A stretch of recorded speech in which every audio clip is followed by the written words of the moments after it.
Quel est le jet d'affaires au plus long rayon d'action du monde? Et quel nouveau constructeur automobile se lance dans la construction de eVTOL?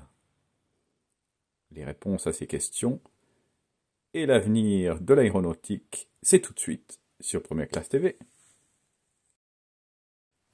La bataille des superjets d'affaires à très long rayon d'action continue de battre son plein.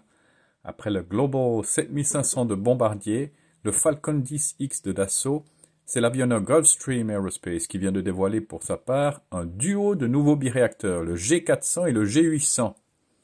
Ces deux nouveaux appareils vont venir grossir la gamme qui comprendra bientôt 6 appareils avec les récents G500, 600, 650 et 700. Le G400 va devenir le produit d'entrée de gamme de la famille des jets à grande cabine de l'avionneur Gulfstream. Il pourra accueillir jusqu'à 12 passagers dans les 3 zones et des toilettes à l'arrière avec option de configuration à 2 zones et 9 places avec des toilettes à l'avant et à l'arrière. Les sièges couchettes peuvent accueillir jusqu'à 5 passagers.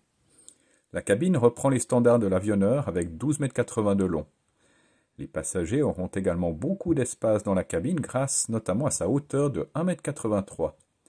Pour plus de confort, le G400 aura une altitude de cabine de 1000 m.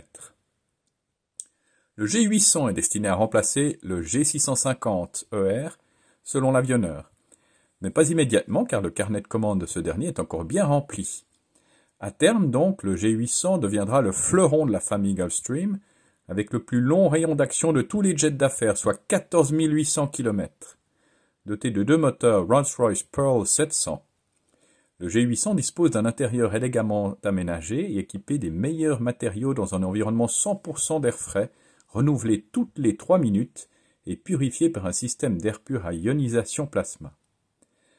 Au départ de Hong Kong par exemple, le G800 sera capable de voler sans escale vers Londres, Moscou, Perth, Sydney, Los Angeles ou New York.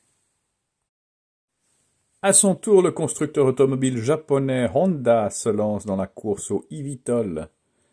Honda estime être armé pour jouer un rôle de premier plan dans la mobilité aérienne urbaine de demain. Honda estime que la mobilité aérienne urbaine est à la croisée de tous les développements technologiques engagés ces dernières années, notamment dans les domaines de la combustion, de l'électrification, du contrôle et de la robotique. Honda ouvre le chantier d'un avion eVTOL hybride afin d'offrir une autonomie suffisante et réduire les nuisances sonores lors des phases de décollage et d'atterrissage.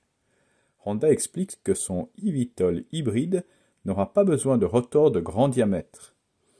Outre un aéronef inédit, Honda veut aussi poser les bases d'un nouvel écosystème de mobilité. C'est ainsi que se termine cette édition de Première Classe TV. N'oubliez pas de cliquer sur j'aime, de vous abonner, de partager ces vidéos. Nous nous retrouvons la semaine prochaine et nous découvrirons un nouvel avion à hydrogène. À la semaine prochaine!